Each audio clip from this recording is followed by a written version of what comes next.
we will talk about the various points that are brought to light by the text. It is not going to be the format for everyone, but people do find value in it, so you are more than welcome to tag along as we continue our exploration. Before we begin, however, if you are unfamiliar with me, any of my unconventional beliefs, or if at any point in time I lose you in terminology, there will be several playlists linked in the box down below so that you can get a better understanding of who I am and why I say the things that I do. If you find value, I ask that you do all the wonderful things down below. Give me a like, a share, a follow. Throw me a comment, whether you agree or disagree with anything that is stated. If you put it in the box and it remains respectful, it gets to remain up. If you truly find value, I ask that you hit the super thanks or super chat. Consider joining for a membership or picking up a copy of one of my books. The one most relevant to today will be The Green Stone. It is my work on spiritual alchemy, what I consider to be the completion of Carl Jung's Mysterium Conjunctionis and the work with the archetypes. Uh, with that being said, we are going to dive in and continue our exploration of this will be the concept of the collective unconscious. We should be able to get through 2 sections today. Um, Probably none of my empirical concepts has met with so much misunderstanding as the idea of the collective unconscious. In what follows, I shall try to give a definition of the concept, 2, a description of what it means for psychology, and 3, an explanation of the method of proof, and 4, an example. 1. Definition. The collective unconscious is a part of the psyche which can be negatively distinguished from a personal unconscious by the fact that it does not, like the latter, owe its existence to personal experience and consequently is not a personal acquisition. This is going to be instinctual reactions. This will be the things you do without ever even considering it. An instinctual fear of a snake or a dog or whatever that doesn't have a reason, right? Not You're not scared of dogs because you were attacked by a dog, but for no reason, right? And irrational. That is an instinctual fear. The most common is going to be snakes and spiders. For some people, it's going to be birds, all 3 of which were considerable danger to us growing up, as well as dogs, right? Wolves were dangerous to us. And so the recognition of that was inbred into us on an instinctual level. Now, that might be in the physiognomy, the body itself, or it could be in the collective unconscious. Now, in alchemical terms, those are the same thing, right? The body is the residual of the experiences that you have had, all of the things that have happened to you since your birth are recorded in your body. But at the same time, it is also recorded into the collective unconscious. Uh, so your experience is written into the instinctual level, I believe, on a psychological level all the time through the magnetics of emotions, right? Emotions, just like everything else in your body, is going to be governed by magnetics. That is why you can be affected by magnets. And so, uh, all of these things, you don't really understand where it comes from, right? It is an instinctual reaction. It is a fear that comes with no explanation. That comes from the collective unconscious. Now, I believe that that is also written in the DNA, right? The vibration that actually creates you, the 2 energies melding into one. Take that understanding and meld it into your DNA so that you have the ability to automatically know that snakes are dangerous. And not all of them, right? Many people will misinterpret that instinctual fear for attraction, right? And then you'll have the people that I love snakes. Well, there's a reason for that. And it's not because you're a deviant or anything like that, which most people associate. Uh, while the personal unconscious is made up of essentially of contents which have at one time been conscious, but which have disappeared from consciousness through having been forgotten or repressed. The contents of the collective unconscious have never been in consciousness, and therefore have never been individually acquired, but owe their existence exclusively to heredity. Whereas the personal unconscious consists, for the most part, of complexes, the content of the collective unconscious is made up essentially of archetypes. The concept of the archetype, which is an indispensable correlate of the idea of the collective unconscious, indicates the existence of definite forms in the psyche, which seem to be present always and everywhere. Mythological research calls them motifs. In the psychology of primitives, they correspond to Levi Bruhl's concept of representation collective. And by the field of comparative religion, they have been defined by Hubert and Mauss as categories of the imagination. Adolf Bastian long ago called them elementary or primordial thoughts. From these references, it should be clear enough that my idea of the archetype, literally a pre existent form, does not stand alone, but is something that is recognized and named in other fields of knowledge. My thesis, then, is as follows. In addition to our immediate consciousness, which is of a thoroughly personal nature and which we believe to be the only empirical psyche, even if we tack on the personal unconscious as an appendix, there exists a second psychic system of a collective, universal, and impersonal nature, which is identical in all individuals. This collective unconscious does not develop individually, but is inherited.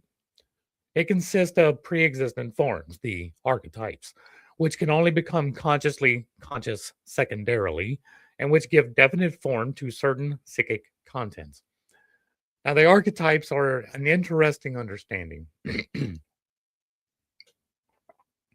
It is the overall concept of a thing, right? You can think of it like set theory.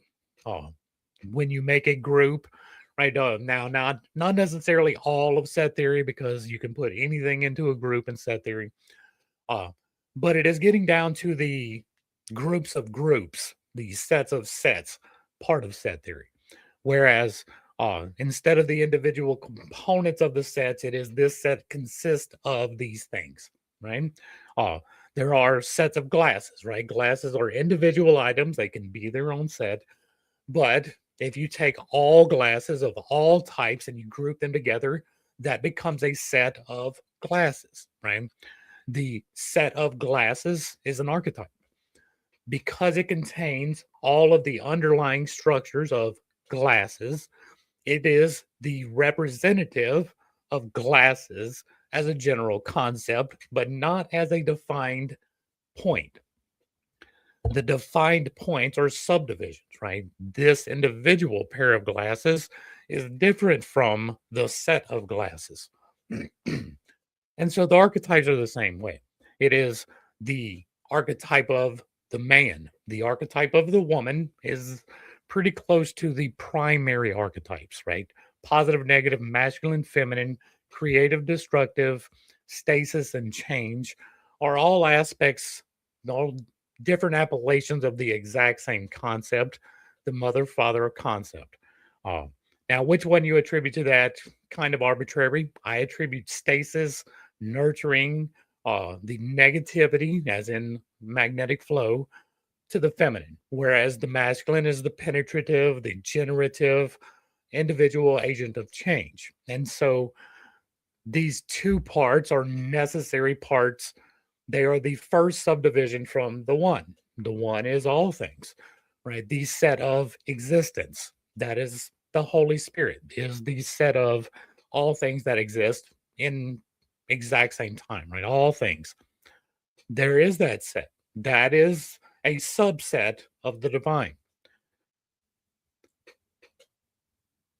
The individual set of archetype, right? Masculine, feminine, can be broken down into farther, right?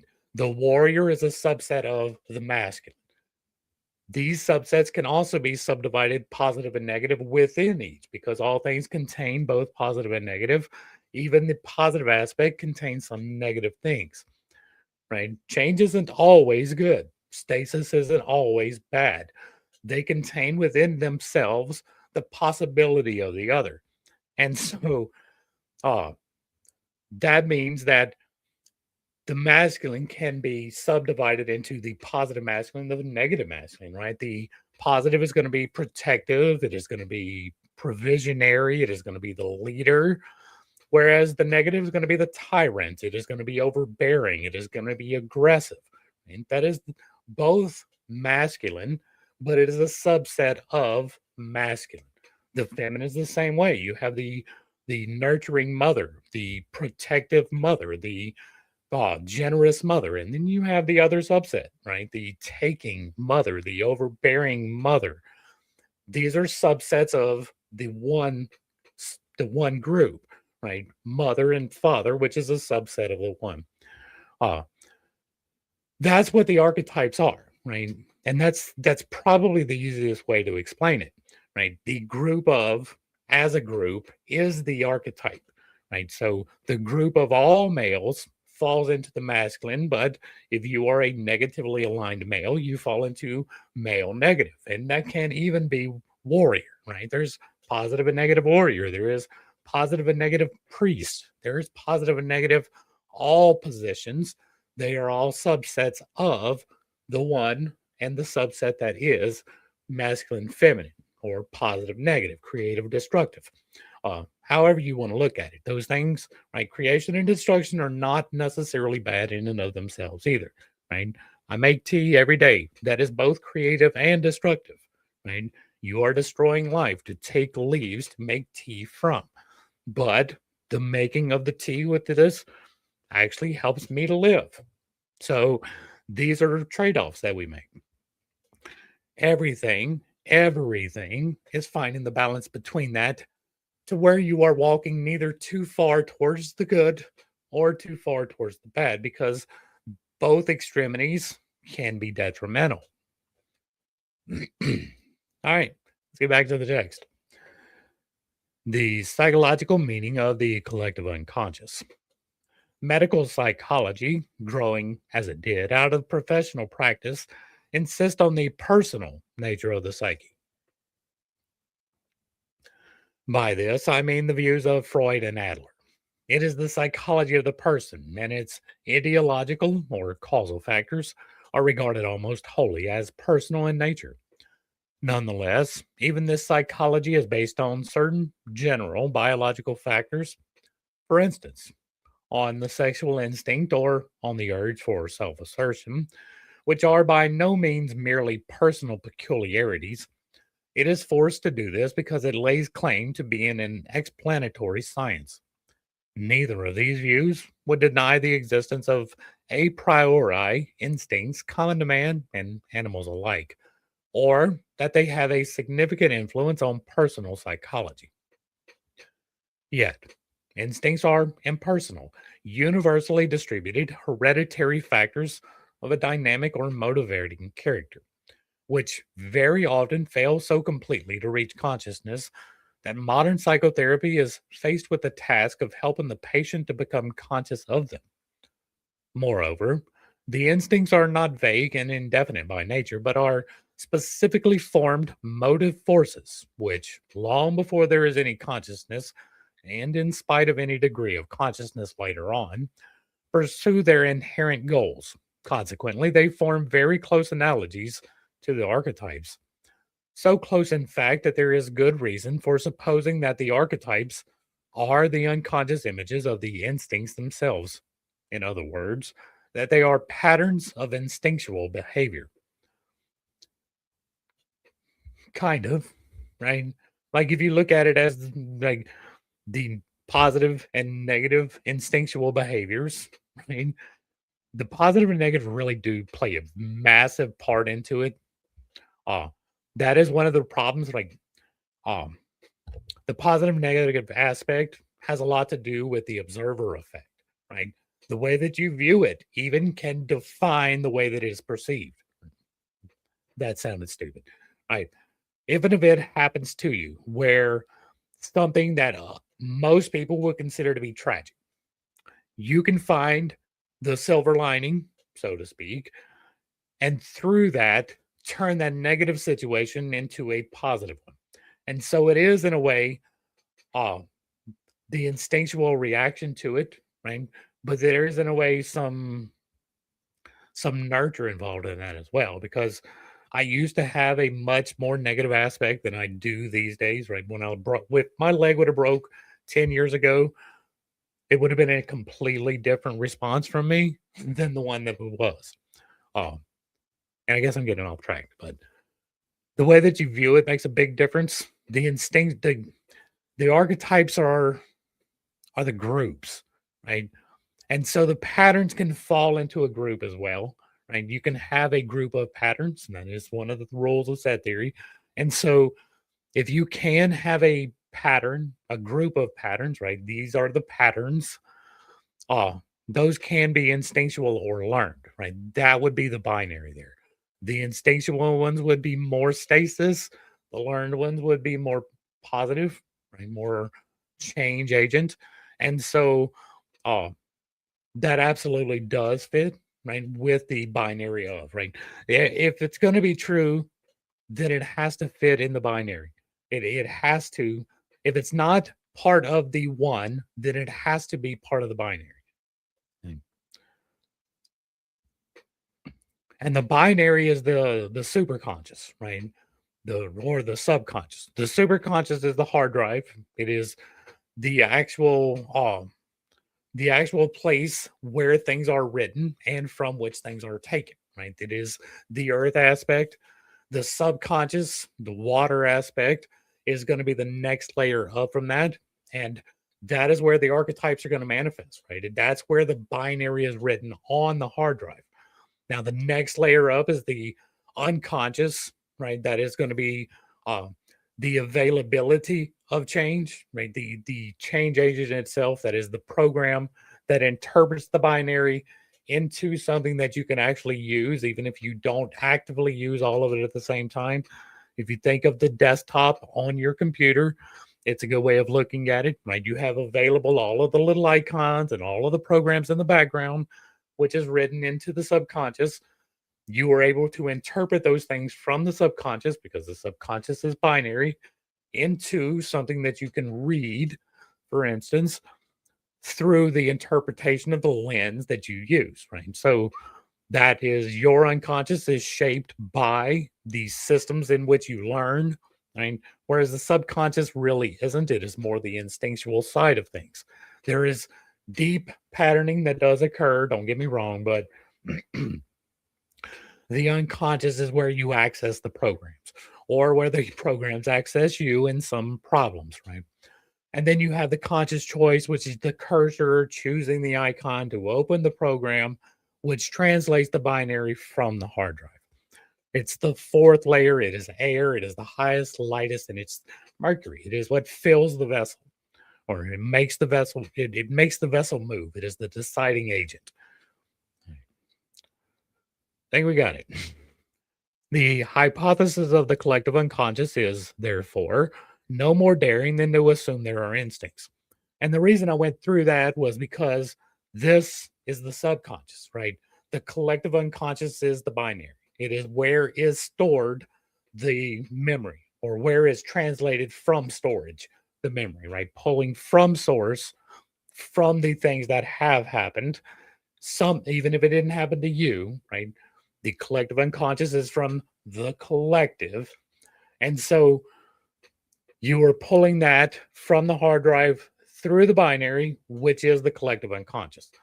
Then you translate that into your unconscious, which is the desktop, and then you take action from that. Now, if you are taking action from the unconscious, it's like having a tab that you're not even really seeing. It's there, it's taking action, but you're on a different tab, right? You have music playing on this tab and you're writing on the other one. Right? The unconscious would be the music playing in the background. You are actively making changes through your conscious will with the cursor.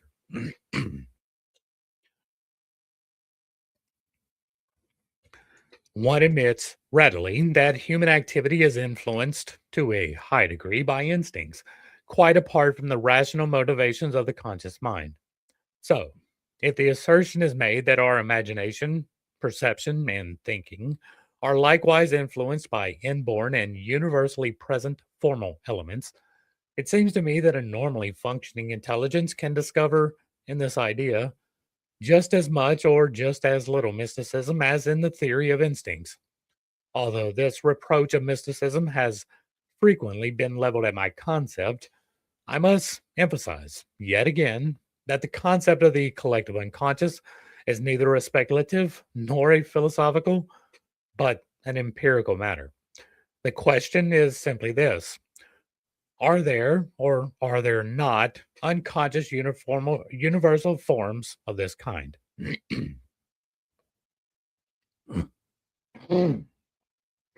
Sorry, winter is pollinating for some reason. If they exist, then there is a region of the psyche which one can call the collective unconscious. It is true that the diagnosis of the collective unconscious is not always an easy task. It is not sufficient to point out the often obvious archetypal nature of unconscious products, for these can just as well be derived from acquisitions through language and education. Cryptomnesia should also be ruled out, which is almost impossible to do in certain cases. In spite of all these difficulties, there remain enough individual instances showing the autochthonous revival of mythological motifs to put the matter beyond any reasonable doubt. But if such an unconscious exists at all, psychological explanation must take account of it and submit certain alleged personal ideologies to sharper criticism. What I mean can perhaps be best be made clear by concrete example. You have probably read Freud's discussion of a certain picture by Leonardo da Vinci. I don't know, some Saint Anne with the Virgin Mary and Christ child. Freud interprets this remarkable picture in terms of the fact that Leonardo himself had two mothers. This causality is personal. We shall not linger over the fact that this picture is far from unique, nor over the minor inaccuracy that St. Anne happens to be the grandmother of Christ and not, as required by Freud's interpretation, the mother, but shall simply point out that interwoven with the apparently personal psychology, there is an impersonal motif well known to us from other fields. This is the motif of the dual mother, an archetype that can be found in many variants in the field of mythology and comparative religion, and forming the basis of numerous representation collectives. I might mention, for instance, the motif of the dual descent, that is, descent from human and divine parents, as in the case of Heracles, who received immortality through being unwittingly adopted by Hera. What was a myth in Greece was actually a ritual in Egypt. Pharaoh was both human and divine by nature. In the birth chambers of the Egyptian temples, Pharaoh's second divine conception and birth is depicted on the walls. He is twice born. It is an idea that underlines all rebirth mysteries, Christianity included. Christ himself is twice born. Through his baptism in the Jordan, he was regenerated and reborn from water and spirit. Consequently, in the Roman liturgy, the font is designated the uterus ecclesiae, and as you can read in the Roman Missal, is called this, even today, in the benediction of the font on Holy Saturday before Easter. Further, according to an early Christian Gnostic idea, the Spirit, which appeared in the form of a dove, was interpreted as Sophia Sapientia, wisdom and the mother of Christ.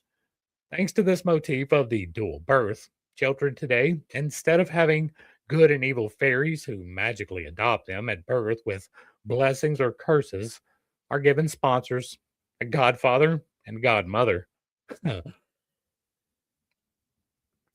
It is interesting how that evolved. It is definitely interesting how that evolved. The idea of a second birth is found at all times and in all places. In the earliest beginnings of medicine, it was a magical means of healing. In many religions, it is the central mystical experience.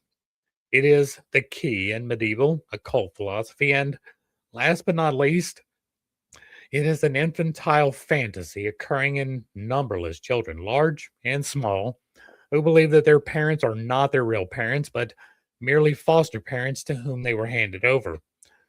Benvenuto Cellini also had this idea, as he himself relates in his autobiography. Now, it is absolutely out of the question that all the individuals who believe in a dual descent have in reality always had two mothers, or conversely, that those few who shared Leonardo's fate have infected the rest of humanity with their complex. Rather, one cannot avoid the assumption that the universal occurrence of the dual birth motif, together with the fantasy of the two mothers, answers an omnipresent human need, which is reflected in these motifs. If Leonardo da Vinci did in fact portray his two mothers in St. Anne and Mary, which I doubt, he nonetheless was only expressing something which countless millions of people before and after him have believed. The vulture symbol, which Freud also discusses in the work mentioned, makes this view all the more plausible. With some justification, he quotes as the source of the symbol the hieroglyphica of Harapalo, a book much in use in Leonardo's time. There you read that vultures are female only and symbolize the mother. They conceive through the wind, pneuma. This word took on the meaning of spirit, chiefly under the influence of Christianity. You know, even in the account of the miracle at Pentecost, the pneuma still has the double meaning of wind and spirit. In fact, it is indeed this fact, in my opinion, points without doubt to Mary, who, a virgin by nature, conceived through the pneuma, like a vulture. Yeah, that never happened. Furthermore, according to Apollo, the vulture also symbolizes Athene, who sprang, unbegotten, directly from the head of Zeus, was a virgin, and knew only spiritual motherhood. More things that didn't happen. I mean, I know it's a myth. There is not a shadow of evidence that Leonardo meant anything else by his picture. Even if it is correct to assume that he identified himself with the Christ child, he was, in all probability, representing the mythological dual mother motif and by no means his own personal prehistory. And what about all the other artists who pointed at the same thing, painted the same thing? Surely not all of them had two mothers. That is one of the problems with cherry picking information, right? I want this to fit my narrative. Let us now transpose Leonardo's case to the field of the neuroses and assume that a patient with a mother complex is suffering from the delusion that the cause of his neuroses lies in his having really had two mothers. The personal interpretation would have to admit that he is right, and yet it would be quite wrong. For in reality, the cause of his neurosis would lie in the reactivation of the dual mother archetype, quite regardless of whether he had one mother or two mothers, because as we have seen, this archetype functions individually and historically without any reference to the relatively rare occurrence of dual motherhood. In such a case, it is of course tempting to presuppose only so simple and personal a cause, yet the hypothesis is not only inexact but totally false. It is admittedly difficult to understand how a dual mother motif, unknown to a physician trained only in medicine, could have so great a determining power as to produce the effect of a traumatic condition. But if we consider the tremendous powers that lie hidden in the mythological and religious sphere in man, the etiological significance of the archetype appears less fantastic. In numerous cases of neuroses, the cause of the disturbance lies in the very fact that the psychic life of the patient lacks the cooperation of these motive forces.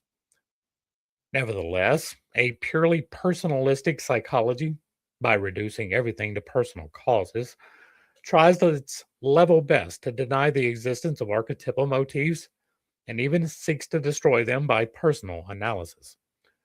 I consider this a rather dangerous procedure which cannot be justified medically. Today, you can judge better than you could 20 years ago the nature of the forces involved. Can we not see how a whole nation is reviving an archaic symbol?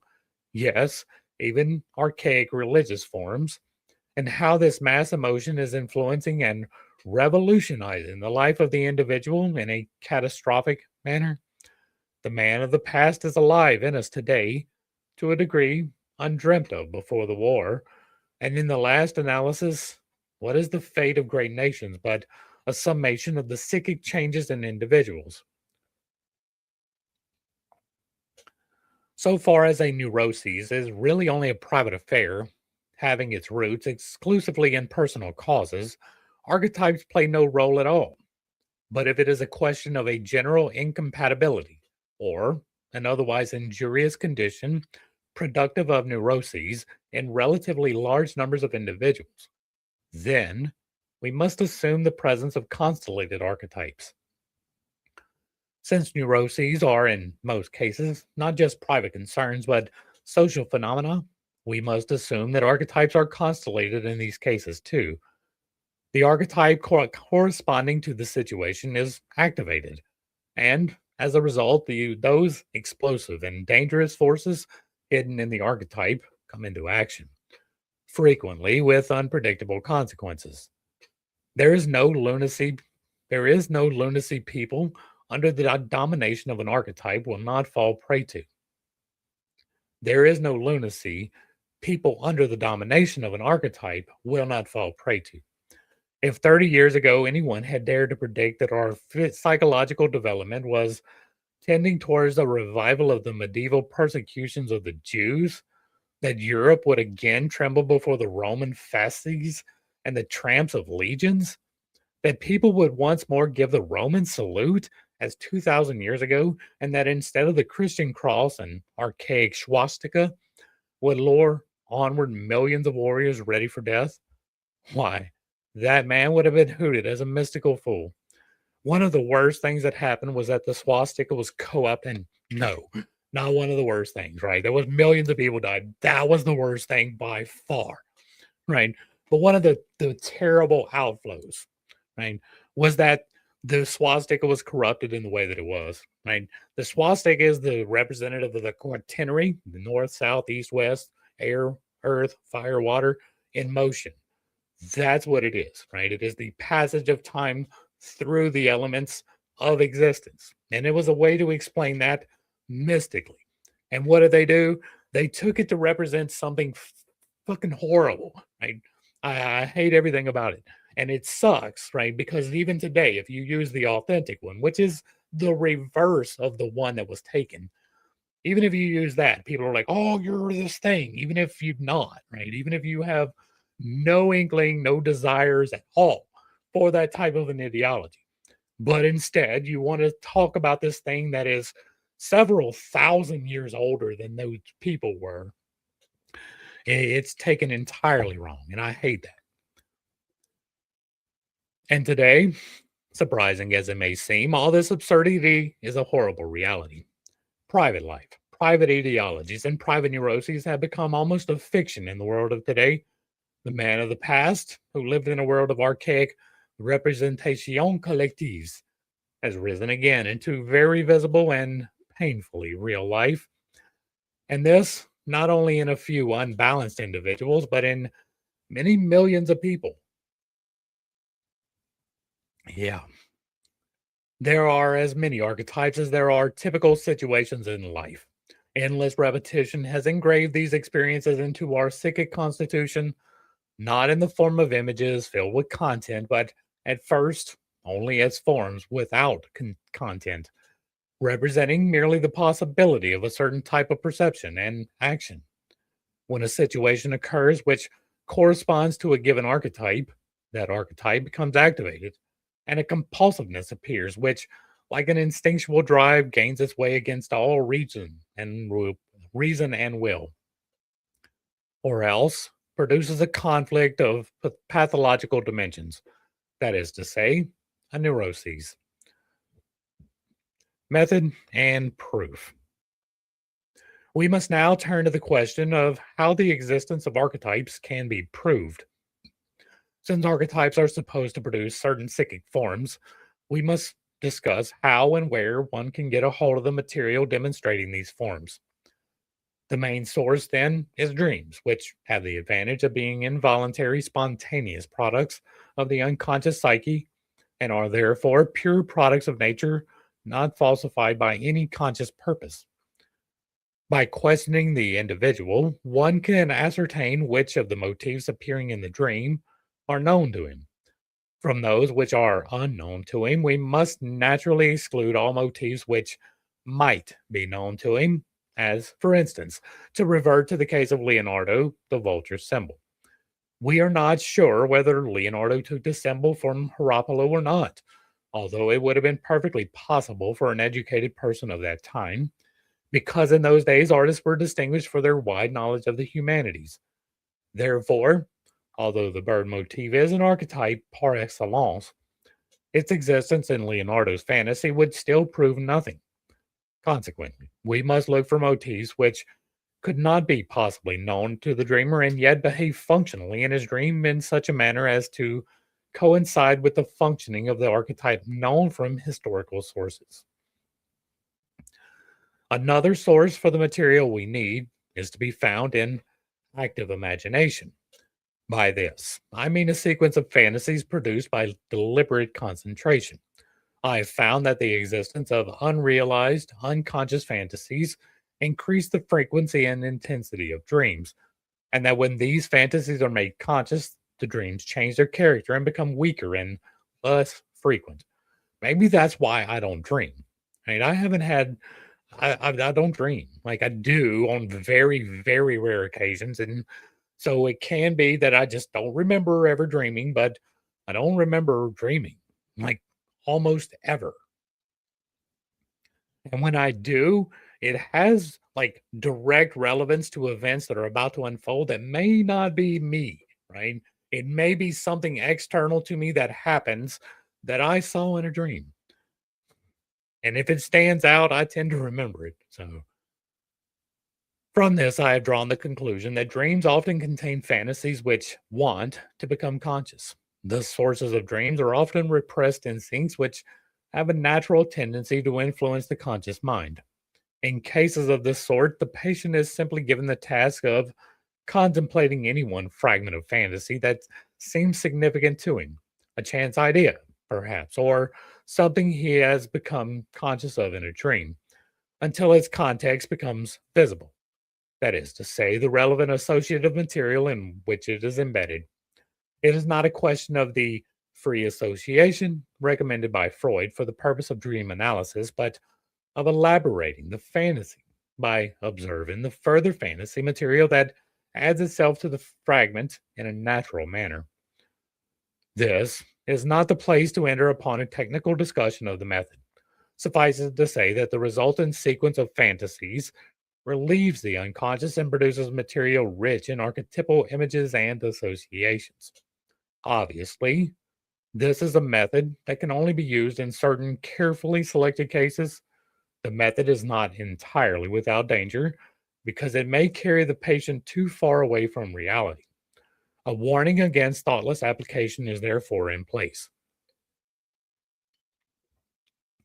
Finally, very interesting sources of archetypal material are to be found in the delusions of paranoiacs, the fantasies observed in trance states, and the dreams of early childhood from the third to the fifth year.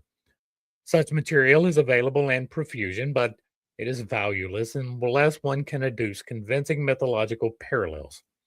It does not, of course, suffice simply to connect a dream about a snake with the mythological occurrence of snakes, for who is to guarantee what the functional meaning of the snake in the dream is the same as in the mythological setting? In order to draw a valid parallel, it is necessary to know the functional meaning of the individual symbol and then find out whether the apparently parallel mythological symbol has a similar context and therefore the same functional meaning. Establishing such facts not only requires lengthy and wearisome researches, but is also an ungrateful subject for demonstration. As the symbols must not be torn out of their context, One has to launch forth into exhaustive descriptions, personal as well as symbological. And this is practically impossible in the framework of a lecture. I have repeatedly tried it at the risk of sending one half of my audience to sleep. 4. An example. I am choosing an example in this case, which, though already published, I use again because its brevity makes it particularly suitable for illustration. Moreover, I can add certain remarks which were omitted in previous publication. About 1906, I came across a very curious delusion in a paranoid schizophrenic who had been interned for many years. The patient had suffered since his youth and was incurable. He had been educated at a state school and had been employed as a clerk in an office. He had no special gifts, and I myself knew nothing of mythology or archaeology in those days, so the situation was not in any way suspect. One day, I found the patient standing at the window, wagging his head and blinking into the sun. He told me to do the same, and then I would see something very interesting. When I asked him what he saw, he was astonished that I could see nothing and said, "Surely you see the sun's penis. When I move my head to and fro, it moves too, and that is where the wind comes from." Naturally, I did not understand the strange idea in the least, but I made a note of it.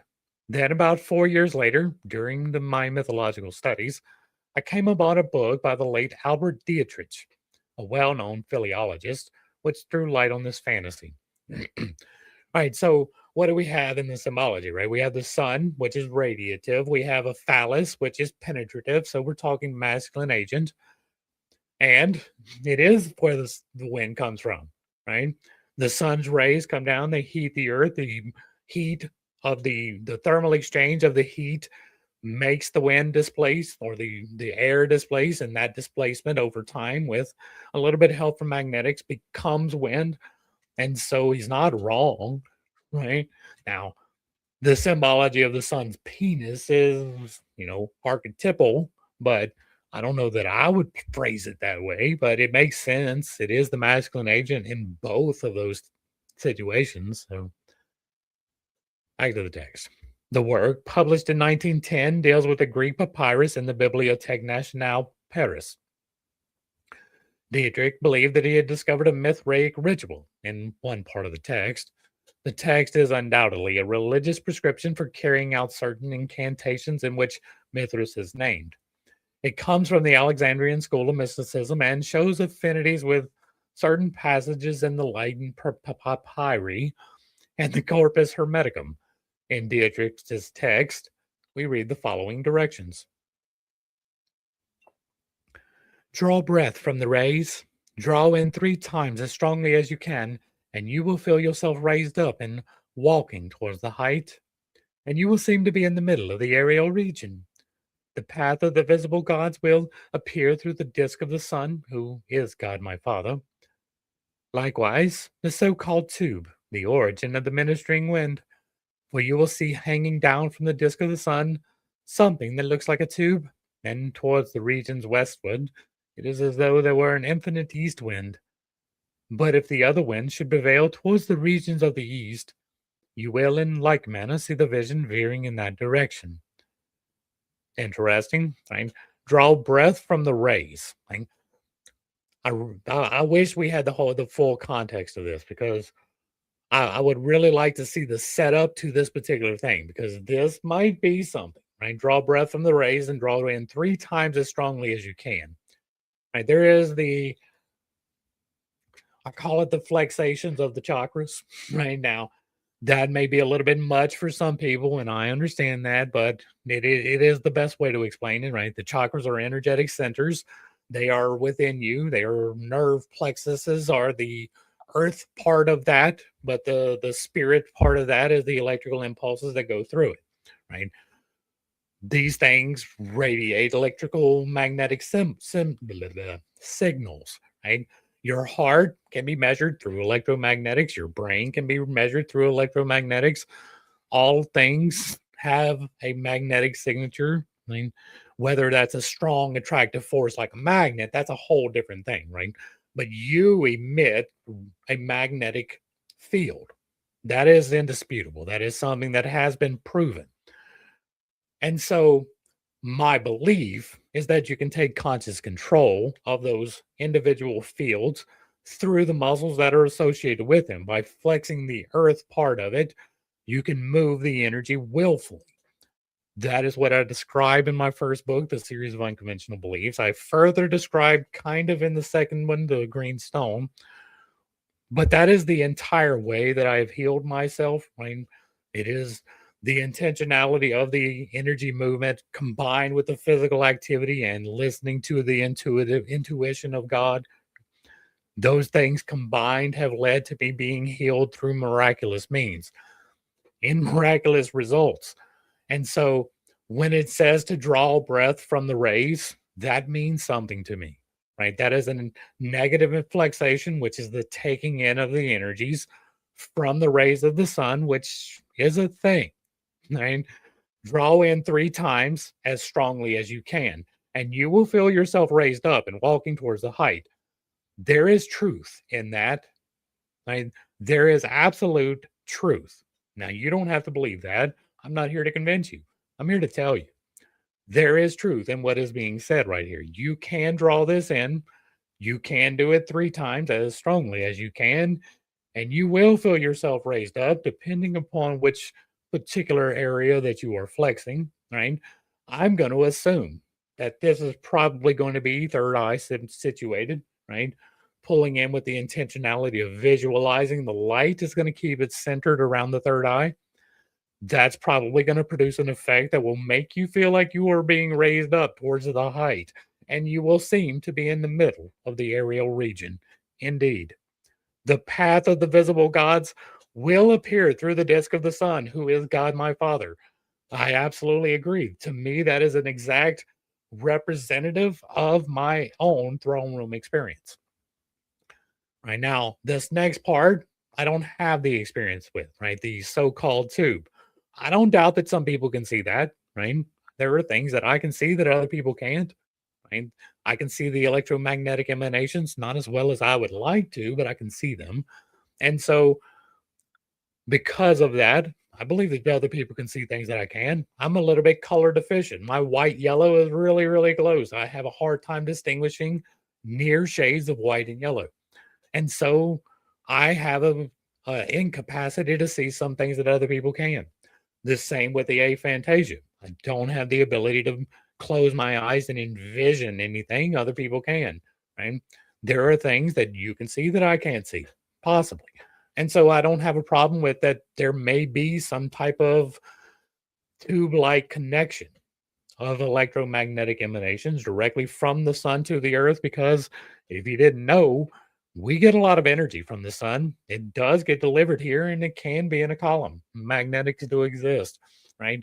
Plasma filaments are a thing. And just because we can see some of them doesn't mean that we can see all of them or that we have a full understanding of what they do.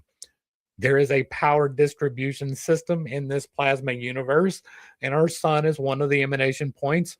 I think that our planet is too, in a different way. Right? That the otherwise the core really doesn't make a whole lot of sense. But I don't doubt that there could be this so-called too, the origin of the ministering wind. But I don't have the experience with that, right? I can't tell you for sure that this part is true. But the other parts, well, I don't have the full context, absolutely leads me to believe the things that I already believe. So confirmation bias acknowledged, but there's probably something to this. It is obviously the author's intention to enable the reader to experience the vision which he had, or which at least he believes in. I can feel you there. It's why I wrote the book. The reader is to be initiated into the inner religious experience, either of the author or, what seems to be more likely, or of one of those mystic communities which Philo Judaeus gives contemporary accounts. Now, I've said before, right, there is a reason why these secret societies existed, these mystic communities. It was because there was a threat, right? If you were doing things which was a little bit out of the ordinary, then there's a possibility that they would kill you. especially once we get into the church times, right? The Roman Catholic Church was a great stopper of new things. We'll put it that way. If you had a belief, even if it was an ancient one coming back to life, they would make sure that you were no longer alive. And so, in order to have these ideas at all, you had to be in the group, right? You had to have the club to associate with. There was not free information like we have today. And so these groups made sense, right? They had reasons for their initiations. They had reasons for their secrecy.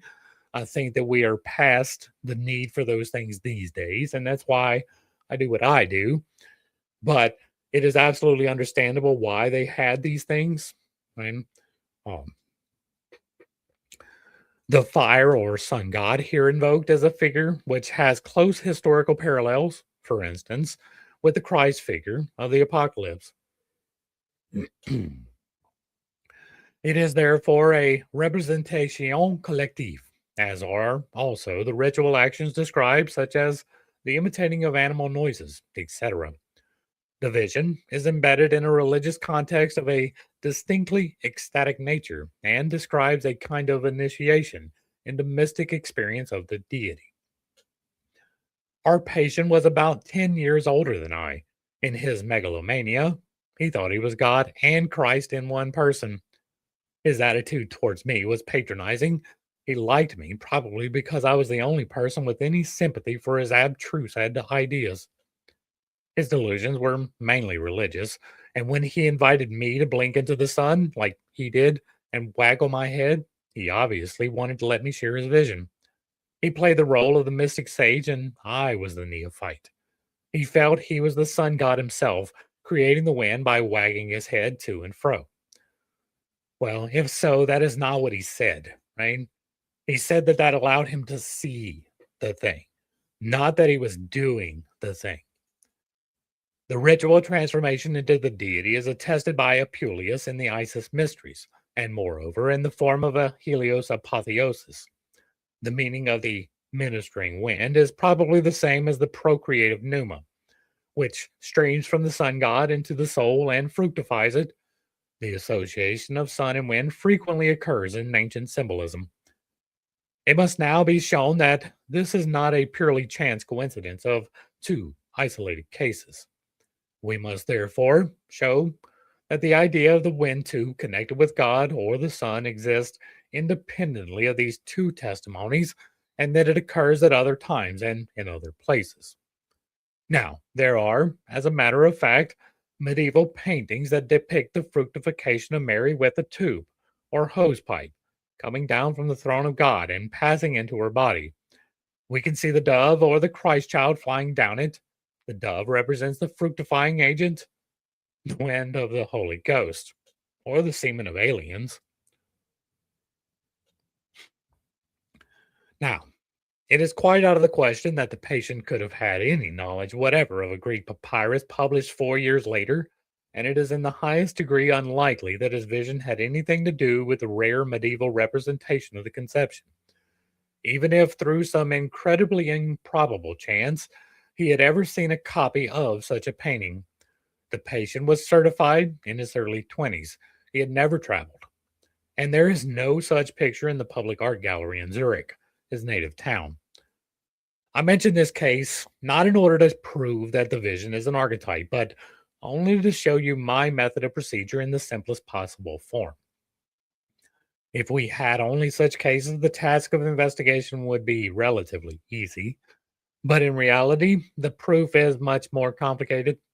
First of all, certain symbols have to be isolated clearly enough to be recognizable as typical phenomena, not just matters of chance. This is done by examining a series of dreams, say a few hundred, for typical figures, and by observing their development in the series. The same method can be applied to the products of active imagination. In this way, it is possible to establish certain continuities or modulations of one and the same figure. You can select any figure which gives the impression of being an archetype by its behavior in the series of dreams or visions. If the material at one's disposal has been well observed and is sufficiently ample, one can discover interesting facts about the variations undergone by a single type. Not only the type itself, but its variants too can be substantiated by evidence from comparative mythology and ethnology. I have described the method of investigation elsewhere. I have also furnished the necessary case material. All right, so that is going to be the end of that section. Next, we will be diving into concerning the archetypes with special reference to the anima concept. All right, at an hour, we should be good. We had about 20 more pages to go. This section is about 20 pages, so it won't take about an hour. Not an hour. All right. Although modern man appears to believe that the non empirical approach to psychology is a thing of the past, his general attitude remains very much the same as it was before, when psychology was identified with some theory about the psyche. Yeah, anima spirit is exactly the same in my idea. Animus is the soul, the deciding factor. Like, I don't know the Latin. Like, I know anima is the animator, right? It is the part that makes you move. So that would be spirit to me. And then animus, if that is the deciding agent, is absolutely the soul.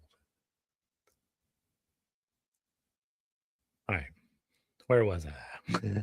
In academic circles, a drastic revolution in methodology, initiated by Fechner and Wundt, was needed in order to make clear to the scientific world that psychology was a field of experience and not a philosophical theory. To the increasing materialism of the late 19th century, however, it meant nothing that there had once been an experimental psychology to which we owe many descriptions that are still valuable today. I have only to mention Dr. Justinius Kerner's Sahiren von Prevorst. All romantic descriptions in psychology were anathema to the new developments in scientific method. This exaggerated expectations of this experimental laboratory science were reflected in Fechner's psychophysics, and its results today take the form of psychological tests and a general shifting of the scientific standpoint in favor of phenomenology. Nevertheless, it cannot be maintained that the phenomenological point of view as much made much headway. Theory still plays far too great a role instead of being included in phenomenology as it should. Even Freud, like phenomenon, is I don't know why this is being hard for me. Phenomenology, right? And well, every time I see phenomenon, it plays in my head. Phenomenon. And so that's playing while I'm trying to complete phenomenology. Even Freud, whose empirical attitude is beyond doubt, coupled his theory as a sine qua non with his method, as if psychic phenomena had to be viewed in a certain light in order to mean something. All the same, it was Freud who cleared the ground for the investigation of complex phenomena, at least in the field of neuroses. I need to quit using that word. But the ground he had cleared extended only so far as certain basic physiological concepts permitted, so that it looked almost as if psychology were an offshoot of the physiology of the instincts.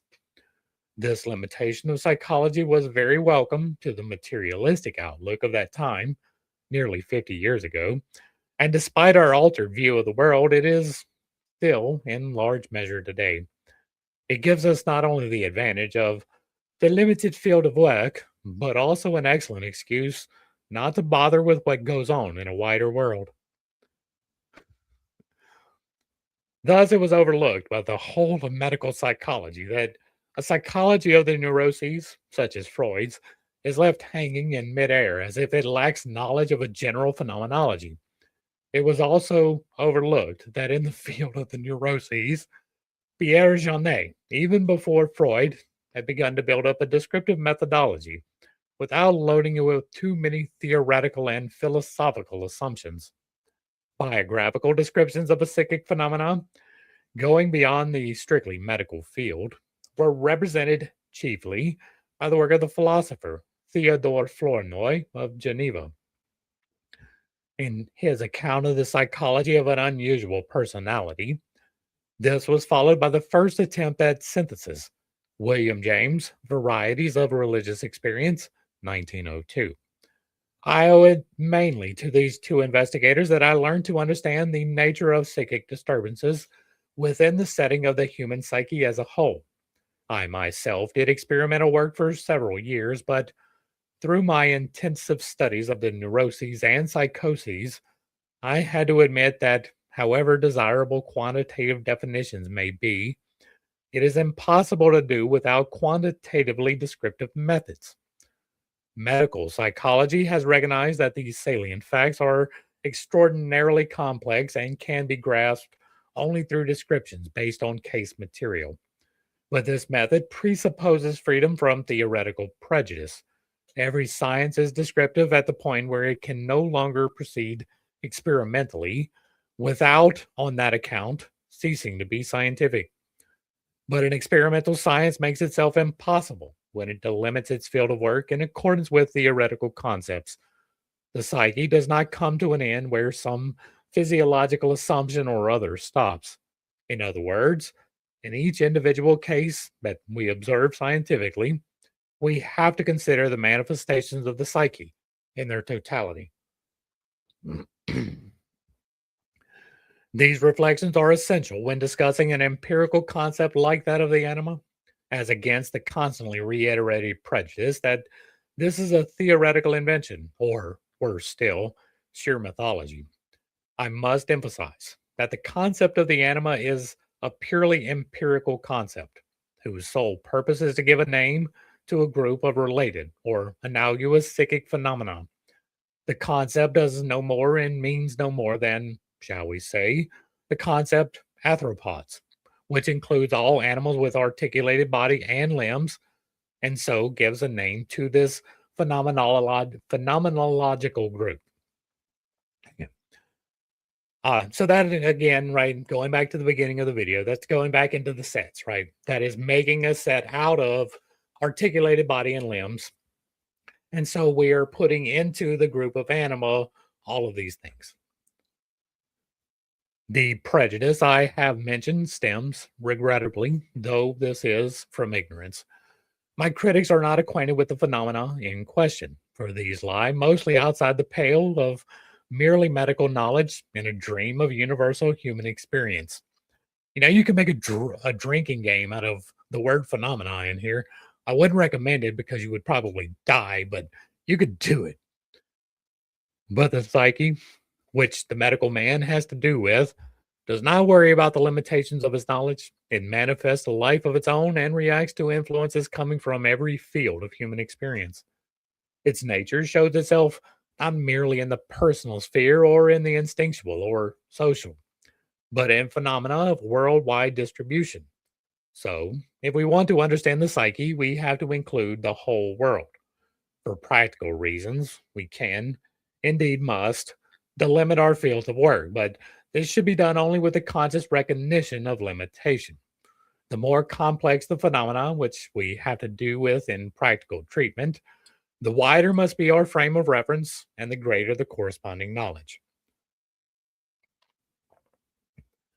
Anyone, therefore, who does not know the universal distribution and significance of the syzygy motif of in the psychology of primitives, in mythology, in comparative religion, and in the history of literature, can hardly claim to know anything about the concept of the anima.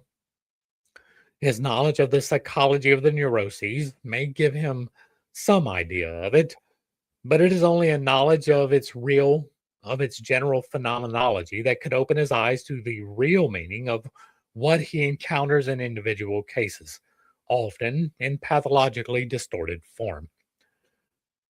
Although common prejudice still believes that the sole and essential basis of our knowledge is given exclusively from outside, and that nihil est in intellectu quod non antea furit in sensu, it nevertheless remains true that the thoroughly respectable atomic theory of Leucippus and Democritus was not based on any observations of atomic fission, but on mythological conception of the smallest particles, which, as the smallest animated parts, the soul atoms, are known even to the still Paleolithic inhabitants of Central Australia. Instead of assuming that they didn't, and there is something to visions. And if something is accurately described through a vision millennia before the existence can be known, there might be something worth investigating involved in that process. Right? If you read through the works of Plato, he didn't have the terminology for it, but he was talking about chemistry.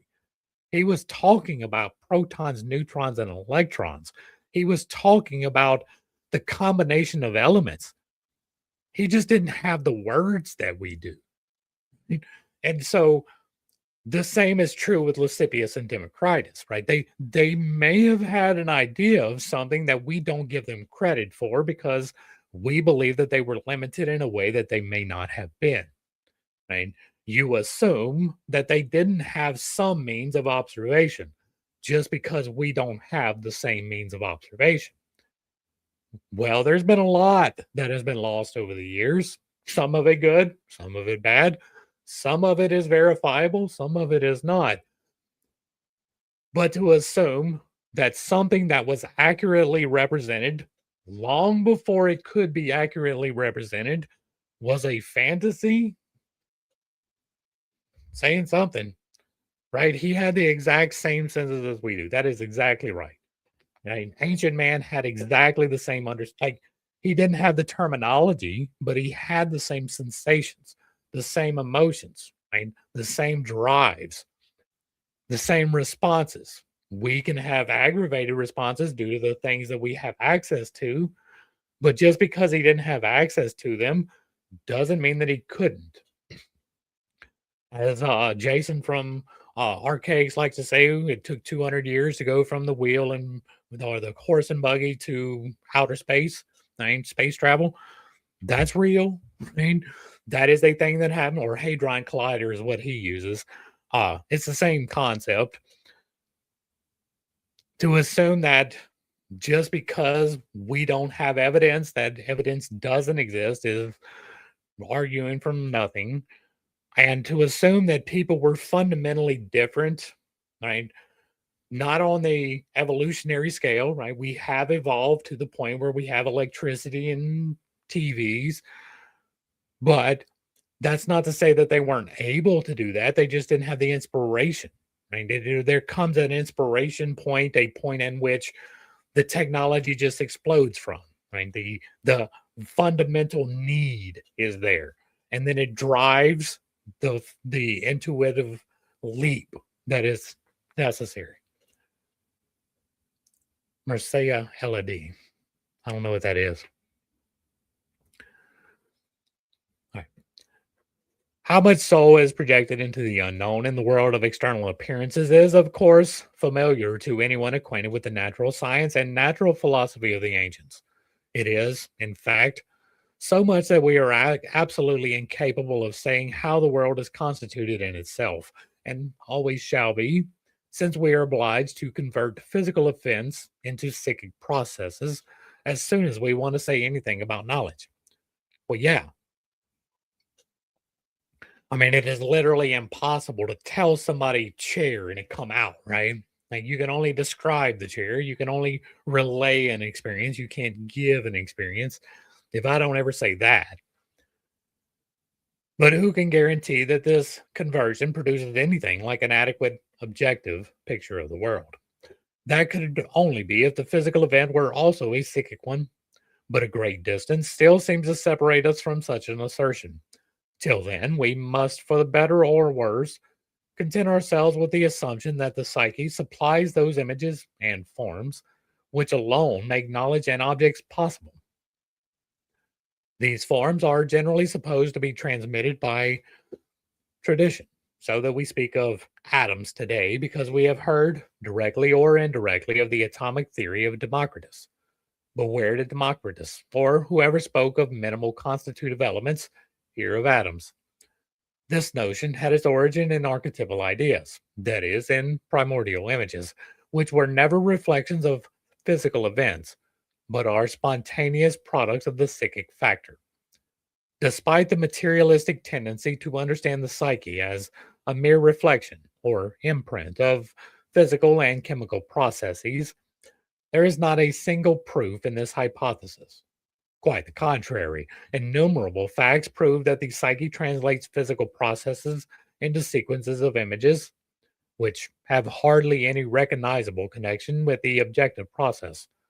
The materialistic hypothesis is much too bold and flies in the face of experience with almost metaphysical presumption. The only thing that can be established with certainty in the present state of our knowledge is our ignorance of the nature of the psyche. There is thus no ground at all for regarding the psyche as something secondary or as an epiphenomenon.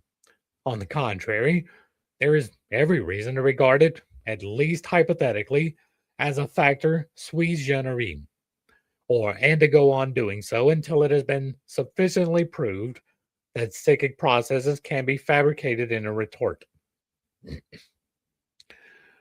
Huh.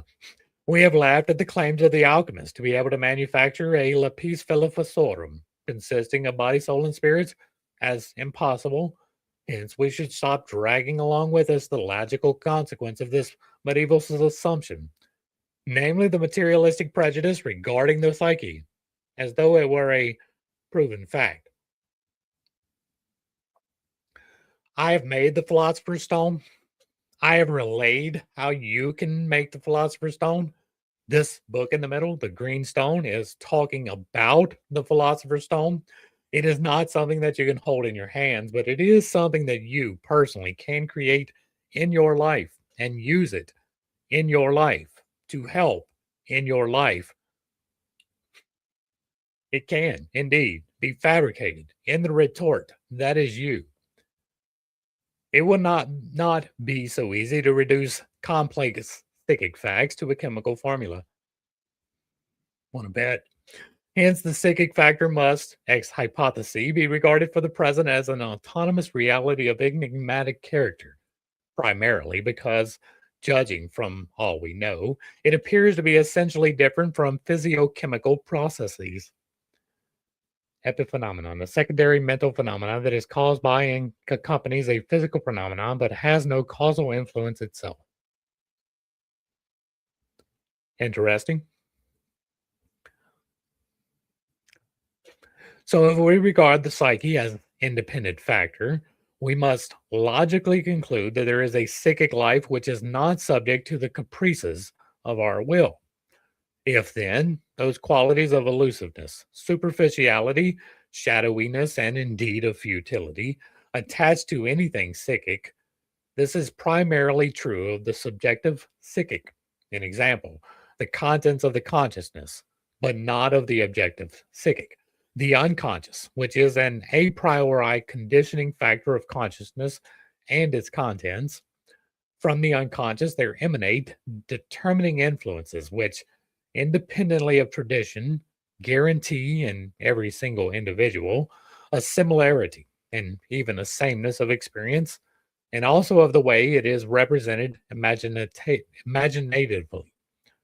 One of the main proofs of this is the almost universal parallelism between mythological motifs, which, on account of their quality as primordial images, I have called archetypes.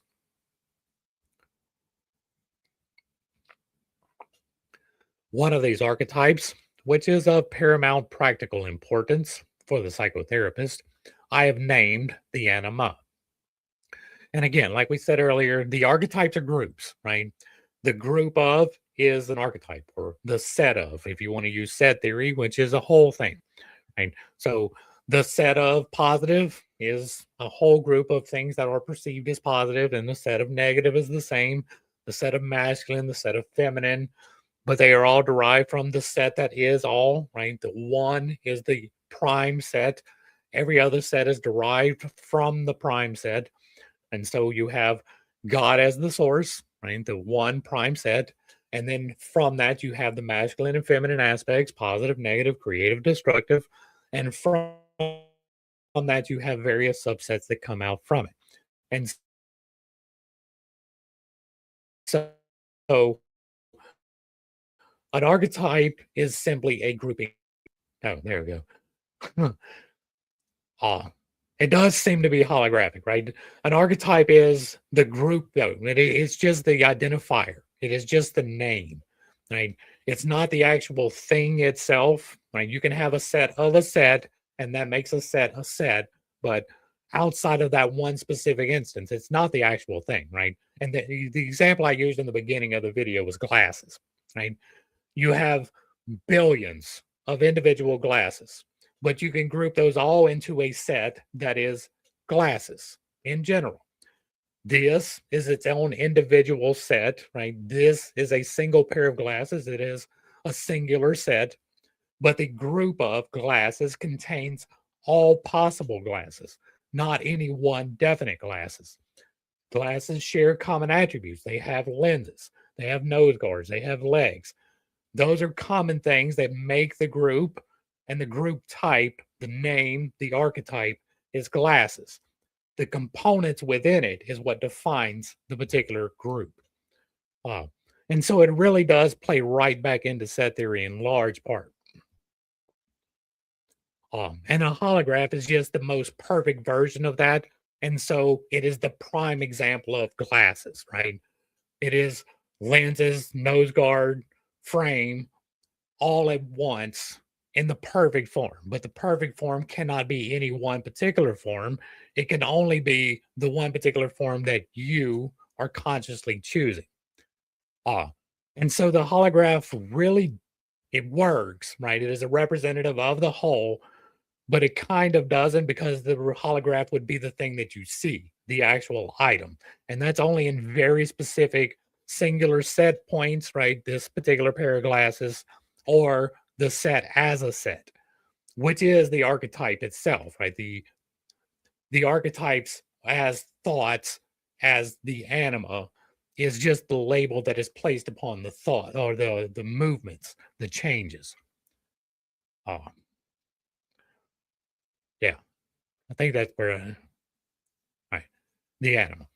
This Latin expression is meant to connotate something that should not be confused with any dogmatic Christian idea of the soul, or with any of the previous philosophical conceptions of it.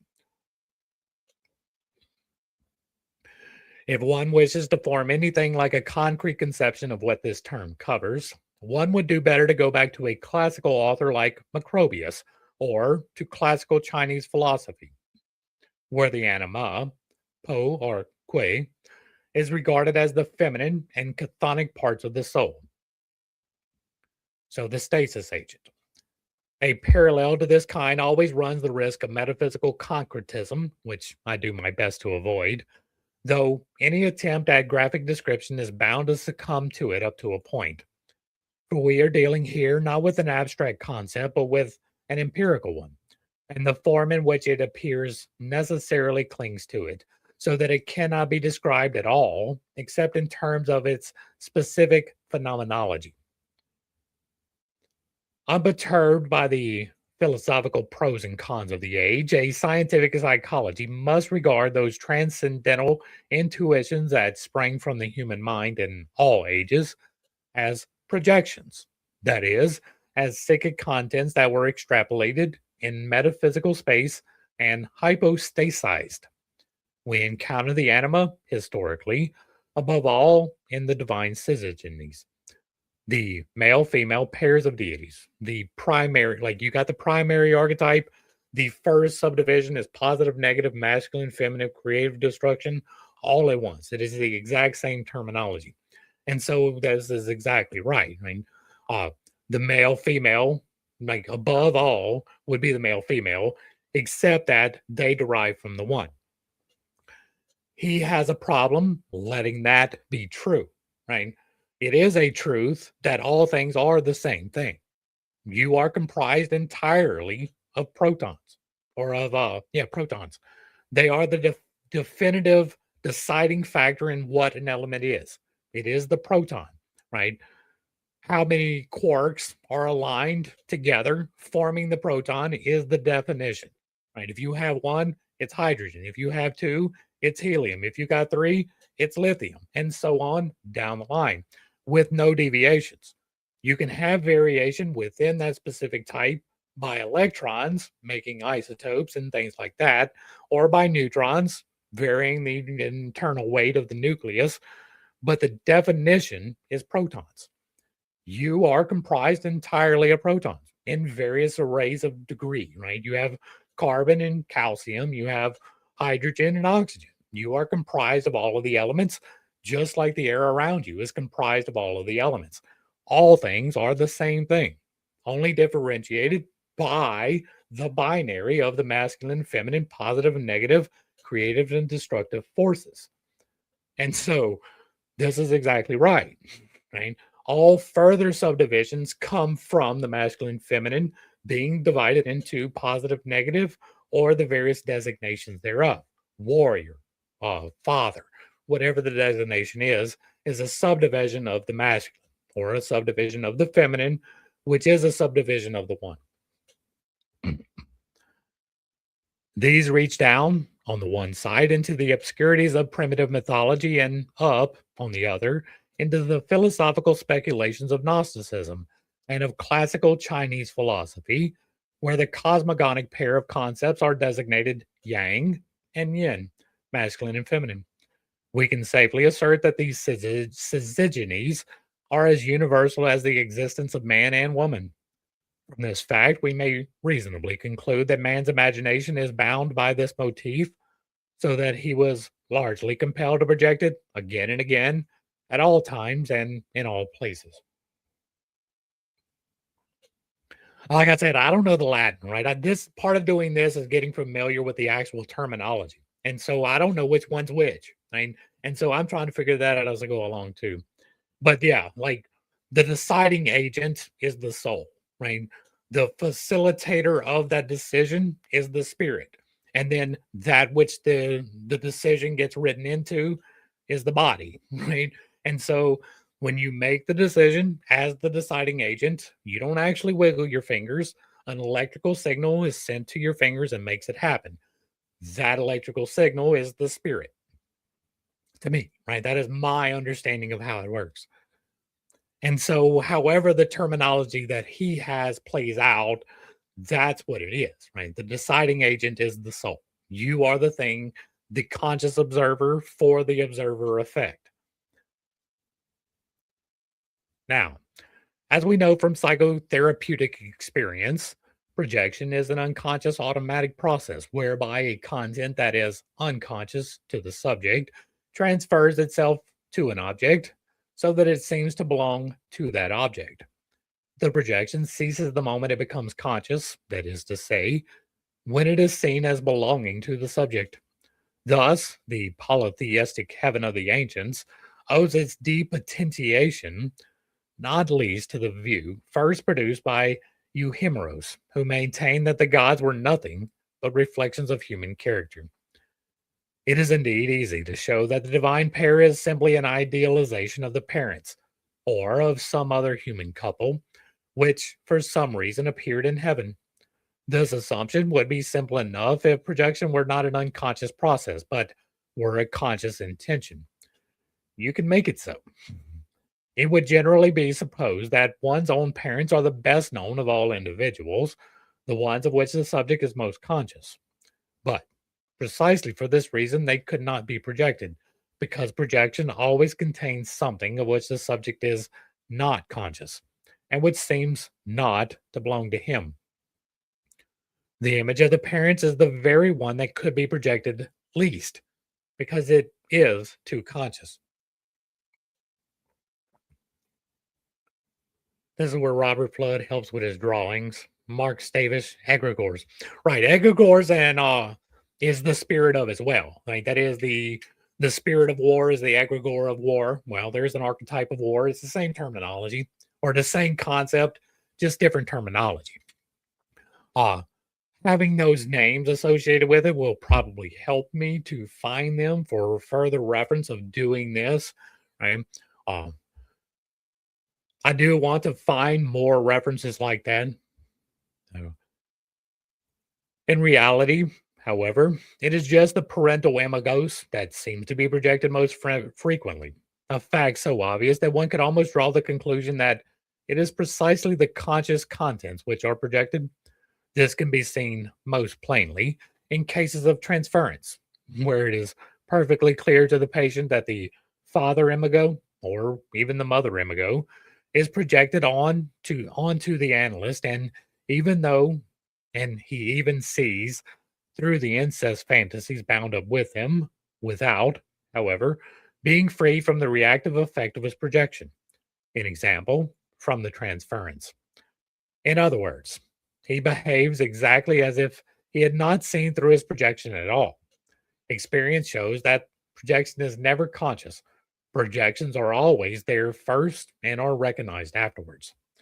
We must, therefore, assume that, over and above the incest fantasy, high emotional contents are still bound up with the parental imagos and seem to be made conscious. They are obviously more difficult to make conscious than the incest fantasies, which are supposed to have been repressed through violent resistance and to be unconscious for that reason.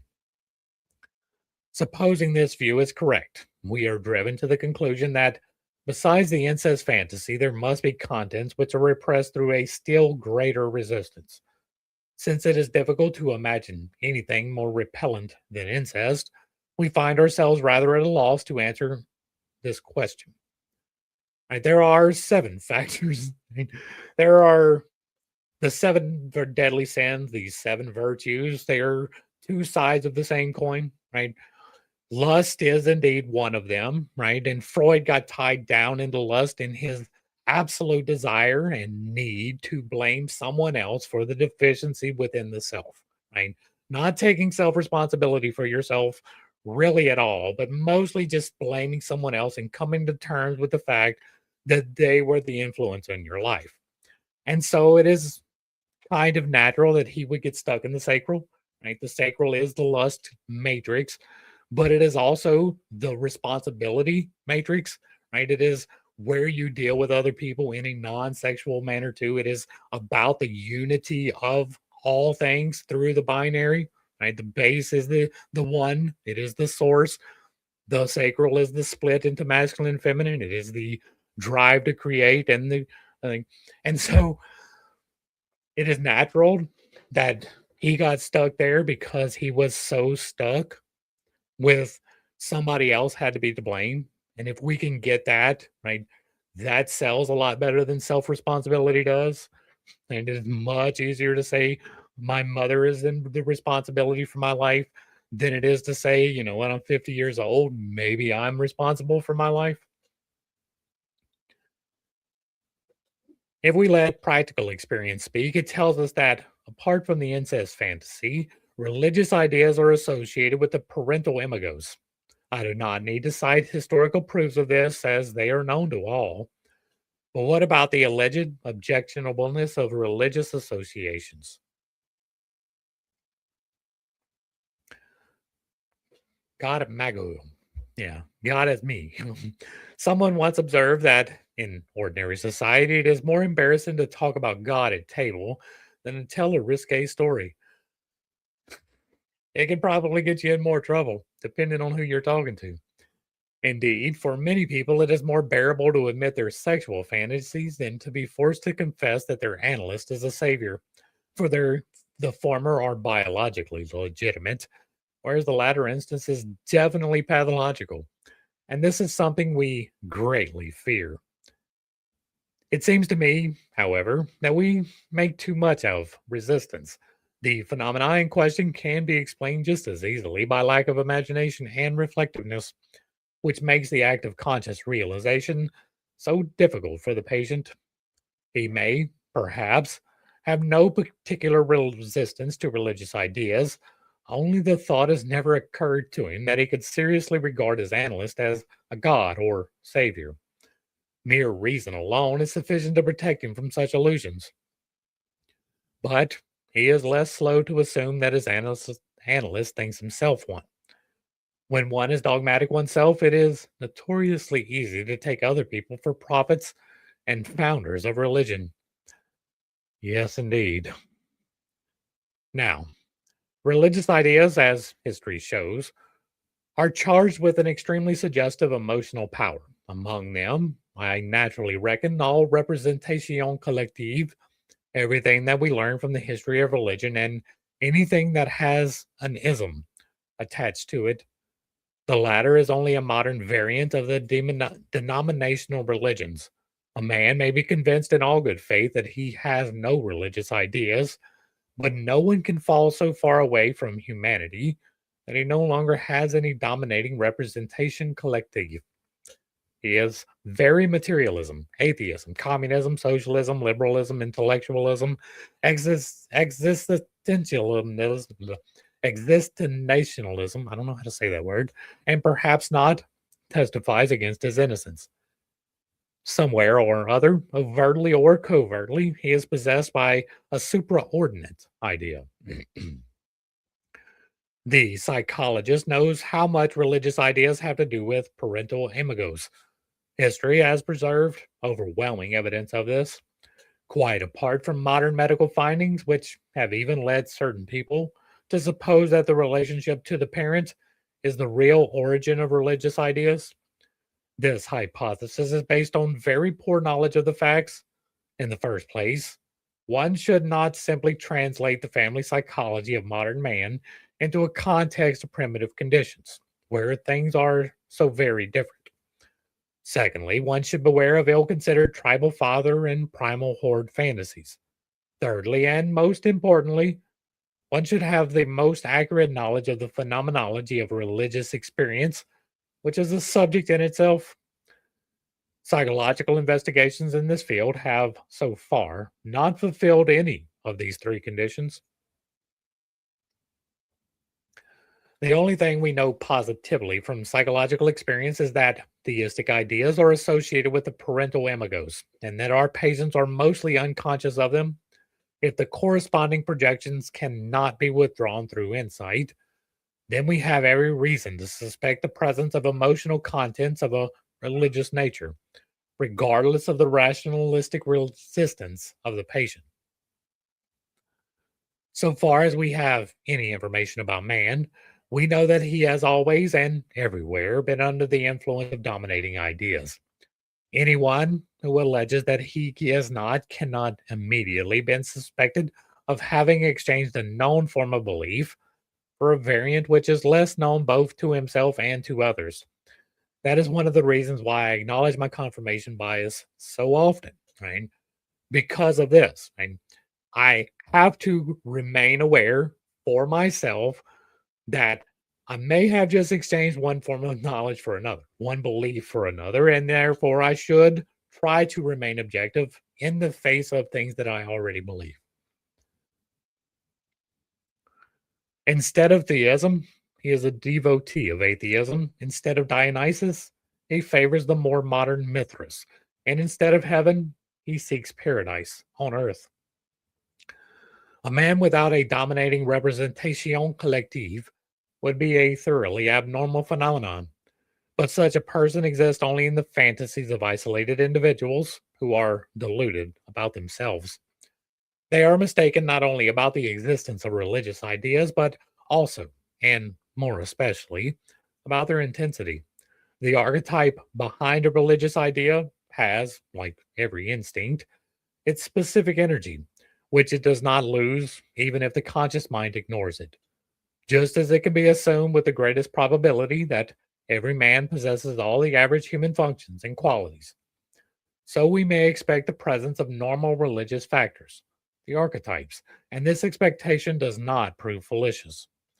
Anyone who succeeds in putting off the mantle of faith can do so only because another lies close to hand. No one can escape the prejudice of being human. The representation collectives have a dominating power, so it is not surprising that they are repressed with the most intense resistance. When repressed, they do not hide behind any trifling thing, but behind ideas and figures that have already become problematical for other reasons and intensify and complicate their dubious nature.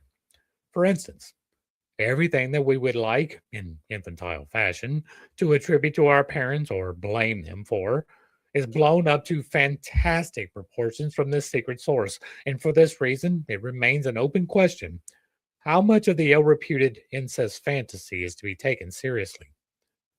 Behind the parental pair or pair of lovers lie contents of extreme tension, which are not apperceived in consciousness and can therefore become perceptible only through projection. That projections of this kind do actually occur and are not just traditional opinions is attested by historical documents. These show that syzygies were projected which were in complete contradiction to the traditional beliefs, and that they were often experienced in the form of vision. No one can escape the prejudice of being human, right? That is an impressive statement, right? No matter how much you think that you are in charge, right? Again, one of the things that I constantly tell myself, right? Even you are susceptible to pride. Even you are susceptible because it's really easy to delude yourself into thinking that you're not. And that it was indeed a very intense statement. Like, and you can see it, right? You can see it in in the religion of climate, right?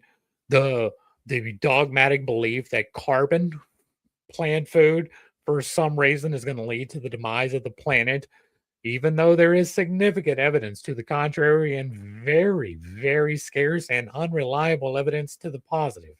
Right? But it is a dogmatic belief. It is something that they have to have in order to continue in their worldview. One of the most instructive examples of in this respect is the vision of the recently canonized Nicolas de Flue, a Swiss mystic of the 15th century, of whose visions we possess reports by his contemporaries.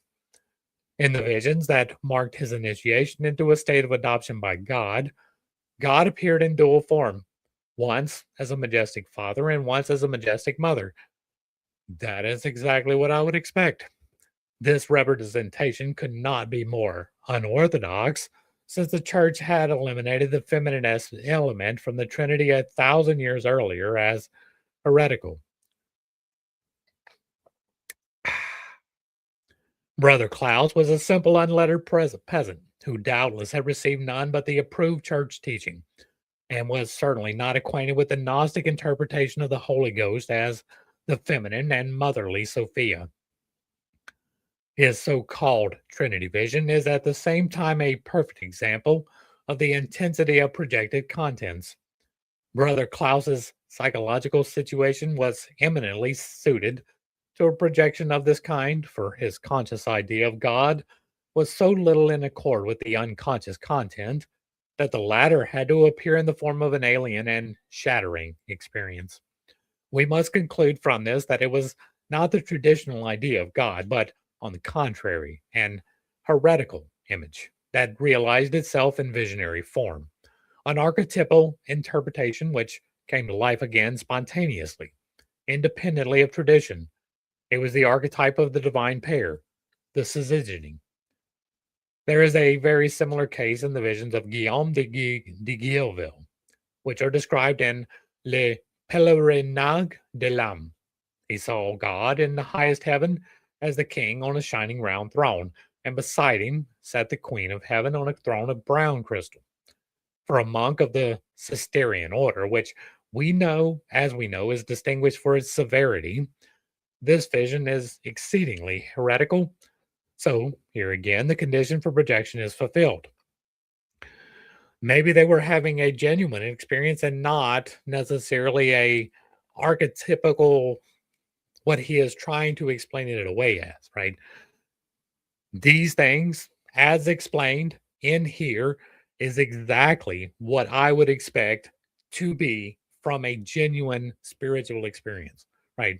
The representative of the positive and the negative, the masculine and the feminine, is intrinsic to the experience in my estimation.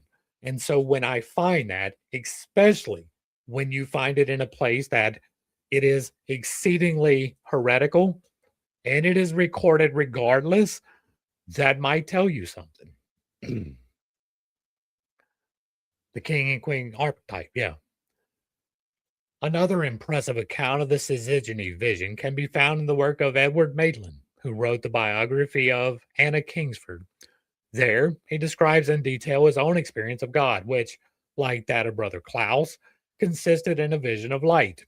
He says, "This was God as the Lord, proving by his duality that God is substance as well as force, love as well as will, feminine as well as masculine, mother as well as father. Agreed. Robert L. Moore picked up this work with Carl Jung with his octahedron archetypal structure. I'm going to have to look into that. King, warrior, magician, warrior. Interesting. These few examples may suffice to characterize the experience of projection and those features of it which are independent of tradition. We can hardly get around the hypotheses that an emotionally charged content is lying ready in the unconscious and springs into projection at a certain moment. This content is the syzygy motif, and it expresses the fact that a masculine element is always paired with a feminine one. The wide distribution and extraordinary emotionality of this motif prove that it is a fundamental psychic factor of great practical importance, no matter whether the individual psychotherapist or psychologist understands where and in what way it influences his special field of work. Microbes, as we know, played their dangerous role long before they were discovered. Yeah, there is truth in that. As I have said, it is natural to suspect the parental pair in all syzygies.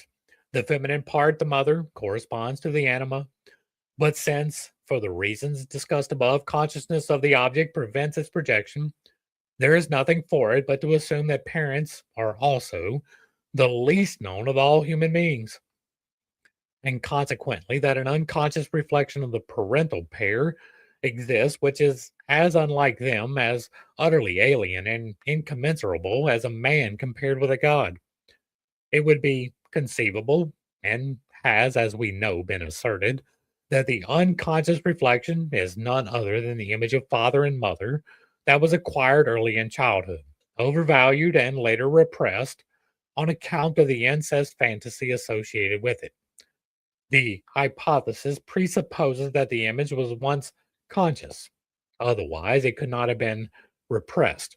It also presupposes that the act of moral repression has itself become unconscious, for otherwise, the act would remain preserved in consciousness together with the memory of repressive moral reaction, from which the nature of the thing repressed could easily be recognized. I do not want to enlarge on these misgivings, but would merely like to emphasize that there is general agreement on one point, that the parental imago comes into existence not in the prepuberal period or at a time when consciousness is more or less developed, but in the initial stages between the first and fourth year, when consciousness does not show any real continuity and is characterized by a kind of island like discontinuity. The ego relationship that is required for continuity of consciousness is present only in part, so that a large proportion of psychic life at this stage runs on in a state which can only be described as relatively unconscious. I would extend that to about 8. Uh, that's about the period of time which most people are able to remember, right? About third grade. That's about the time when you're going to have some fairly firm conceivable memories, right? You'll have various memories from before that, most of them probably traumatic or extremely happy, right? Points that peak in either to the top or the bottom, but very little of the middle. You'll have more of the middle, uh, decreasing from current time, obviously backwards, but you'll have more of the middle up to about 8 years old.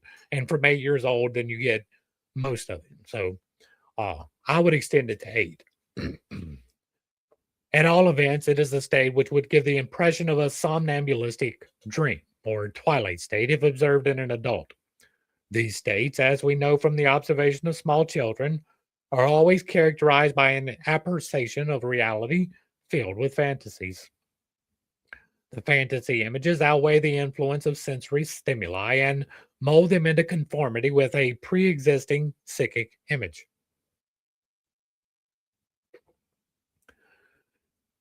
It is, in my view, a great mistake to suppose that the psyche of a newborn child is a tabula rasa in the sense that there is absolutely nothing in it.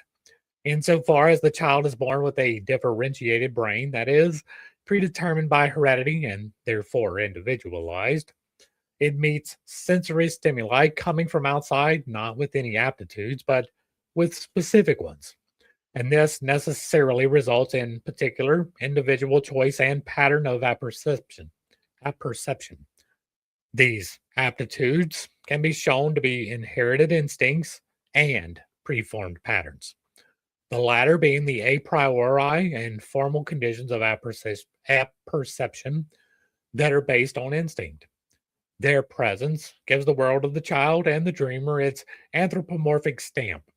They are the archetypes which direct all fantasy activity into its appointed paths, and in this way, produce in the fantasy images of children's dreams, as well as the delusions of schizophrenia, astonishing mythological parallels, such as can also be found, though in lesser degree, in the dreams of normal persons and neurotics.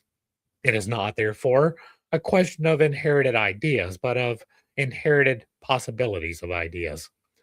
Nor are they individual acquisitions, but, in the main, common to all, as can be seen from the universal occurrence of the archetypes. Just as the archetypes occur on the ethnological level as myths, so also they are found in every individual, and their effect is always strongest. That is, they anthropomorphize reality most, where consciousness is weakest and most restricted, and where fantasy can overrun the facts of the outer world. This condition is undoubtedly present in the child during the first years of its life. It therefore seems to me more probable that the archetypal form of the divine syzygy first covers up and assimilates the image of the real parents until, with increasing consciousness, the real figures of the parents are perceived, often to the child's disappointment. Nobody knows better than the psychotherapist that the mythologizing of the parents is often pursued far into adulthood and is given up only with the greatest resistance. I remember a case that was presented to me as the victim of a high grade mother and castration complex, which had still not been overcome in spite of psychoanalysis. Without any hint from me, the man had made some drawings which showed the mother first as a superhuman being and then as a figure of woe with bloody mutilations. I was especially struck by the fact that a castration had obviously been performed on the mother, for in front of her gory genitals laid off the cut off male sexual organs. The drawings clearly representing a diminishing climax. First, the mother was a divine hermaphrodite, who then, through the son's disappointing experience of reality, was robbed of its androgynous platonic perfection and changed into the woeful figure of an ordinary old woman. Thus, from the very beginning, from the son's earliest childhood, the mother was assimilated into the archetypal idea of syzygy, or conjunction of male and female, and for this reason appeared perfect and superhuman. The latter quality invariably attaches to the archetype and explains why the archetype appears strange and as if not belonging to consciousness, and also why, if the subject identifies with it, it often causes a devastating change of personality, generally in the form of megalomania or its opposite. I'm going to have to come back and get all of these references to go through. I love it though. Keep it up. The son's disappointment affected a castration of the hermaphroditic mother. This was the patient's so called castration complex. He had tumbled down from his childhood Olympus and was no longer the son hero of a divine mother. His so called fear of castration was fear of real life, which refused to come up to his erstwhile childish expectations, and everywhere lacked that mythological meaning which he still dimly remembered from his earliest youth. His life was, in the truest sense of the word, godless. And that, for him, though he did not realize it, meant a dire loss of hope and energy. He thought of himself as castrated, which is a very plausible neurotic misunderstanding, so plausible that it could even be turned into a theory of neuroses. Because people have always feared that the connection with the instinctive archetypal stage of consciousness might get lost in the course of life, the custom has long since been adopted of giving the newborn child, in addition to his bodily parents, two godparents, a godfather and a godmother, who were supposed to be responsible for the spiritual welfare of their godchild. They represent the pair of gods who appear at his birth, thus illustrating the dual birth motif.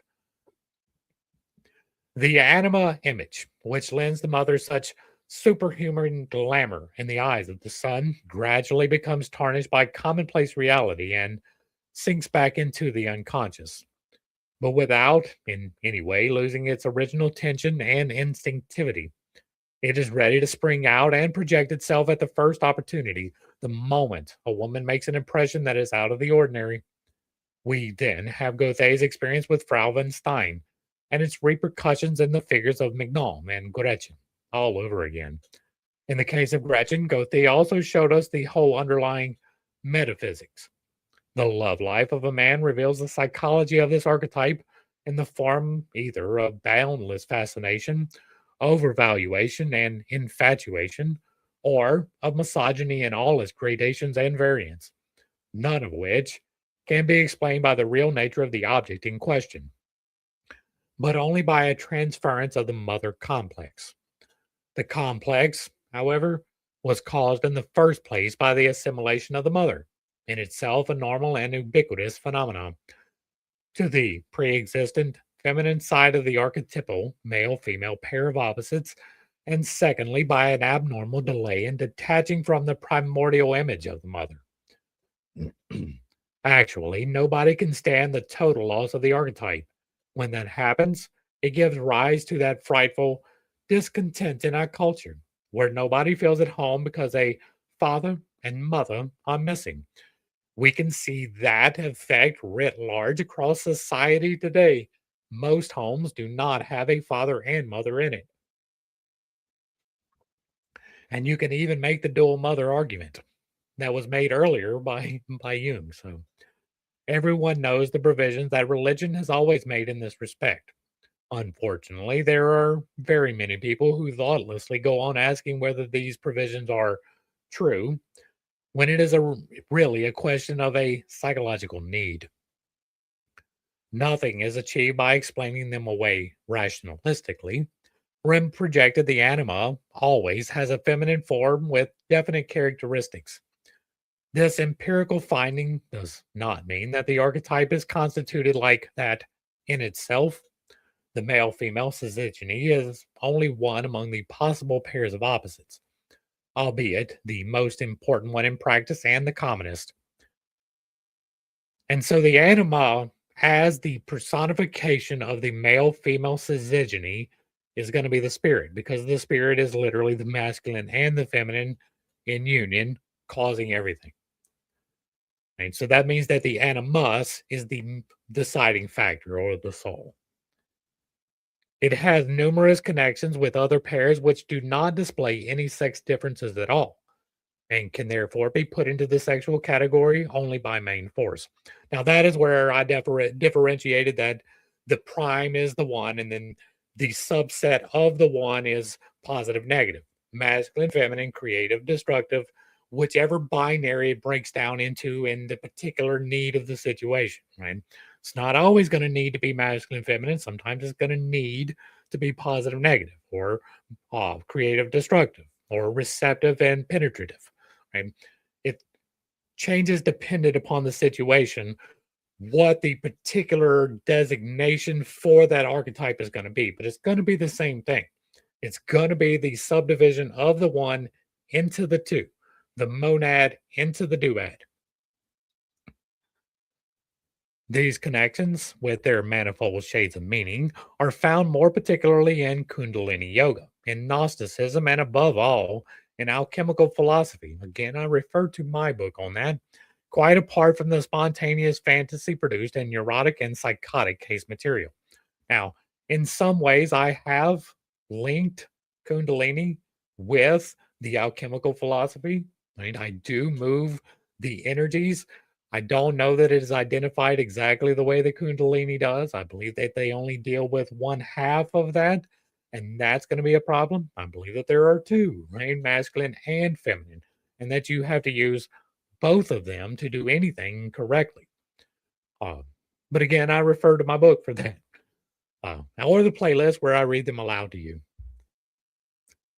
When one carefully considers the accumulation of data, it begins to seem probable that an archetype in its quiescent, unprojected state has no exactly determinable form, but is in itself an indefinite structure, which can assume definite forms only in projection. Yeah, that's an interesting book.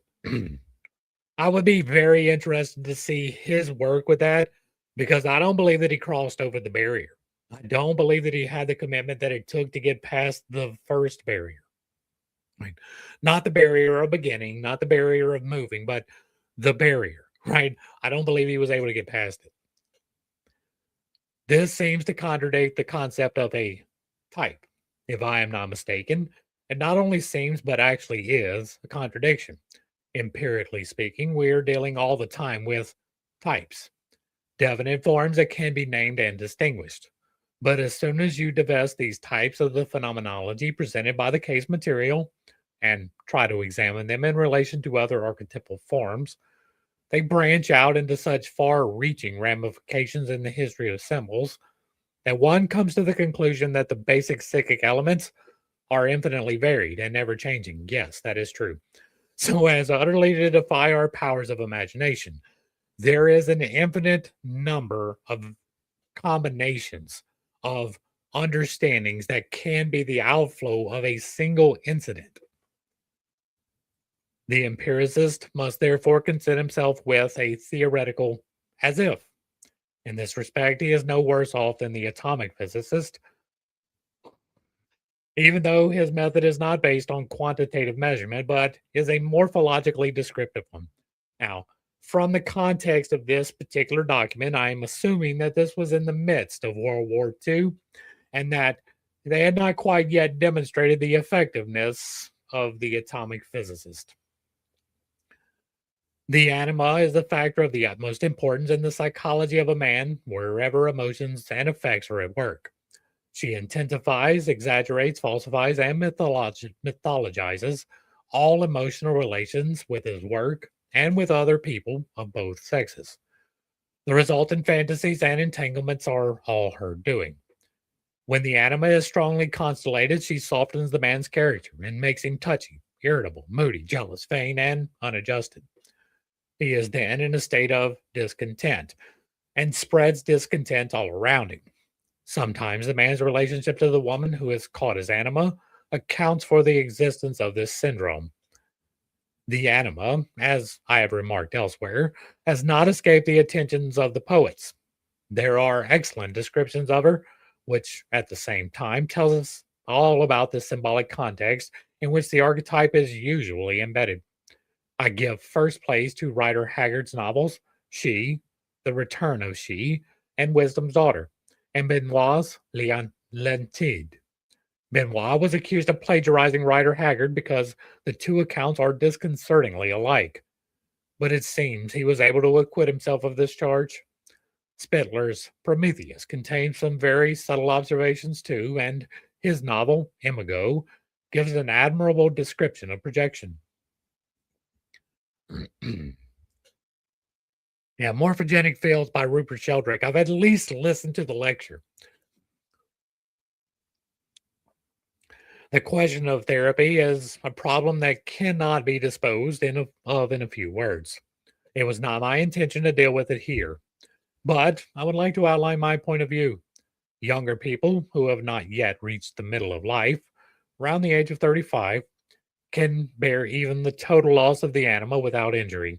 The important thing at this stage is for a man to be a man. The growing youth must be able to free himself from the anima fascination of his mother. There are exceptions, notably artists, where the problem often takes a different turn. Also, homosexuality, which is usually characterized by identity with the anima. In view of the recognized frequency of this phenomenon, its interpretation as a pathological perversion is very dubious. The psychological findings show that it is rather a matter of incomplete detachment from the hermaphroditic archetype, coupled with a distinct resistance to identify with the role of a one sided sexual being. Such a disposition would not be adjudged negative in all circumstances, insofar as it preserves the archetype of the original man, which a one sided sexual being has, up to a point, lost. After the middle of life, however, permanent loss of the anima means a diminution of vitality, of flexibility, and of human kindness. The result, as a rule, is premature rigidity, crustiness, stereotypy, fanatical one sidedness, obstinacy, pedantry, or else resignation, weariness, sloppiness, irresponsibility, and finally a childish remolissement with a tendency to alcohol. Failure to launch syndrome. After middle life, therefore, the connection with the archetypal sphere of experience should, if possible, be reestablished. And that is where we're going to end this. And we will be picking back up tomorrow at the same time, 8 o'clock Central, with part two, the psychological aspects of the mother archetype. Hopefully, I brought a little bit of enlightenment and not too much confusion to a series of somewhat difficult topics. I understand that I hold some unconventional beliefs, and I do have a tendency to step on toes when I relay those. It is not intentional, but it is not something that I apologize for. There was a lot in this particular video, right? We started off with archetypes and labels and set theory, and we went through quite a bit of material. Uh, if you came in late, it might be worth your while to go back to the beginning. Um, yeah, I appreciate that. It was fun, right? I'm enjoying doing this, being here in a live setting, giving me a little bit more experience with some feedback, mostly positive so far. I don't expect that to remain that way, but I'm gearing myself up to live presentations in real person. And that is like an enormous step for my social anxiety. So this is little bitty steps. Uh, If you found value, I ask that you do all of the wonderful things down below. Give me a like, a share, a follow, throw me a comment, whether you agree or disagree with anything that is stated. Put it in the box, and if it remains respectful, it gets to remain up. If you truly find value, hit me with a super thanks. Consider joining for a membership, picking up a copy of one of my books, or reaching out to me through any of the links provided down below. To the crew, thanks for hanging out. I appreciate every single minute that you are here with me, and I am praying for you every single day. Until next time, I love you. God loves you. You are perfect, whole, and complete just the way that you are. And this has been pittstake. Peace. Thanks, y'all. Have a great day.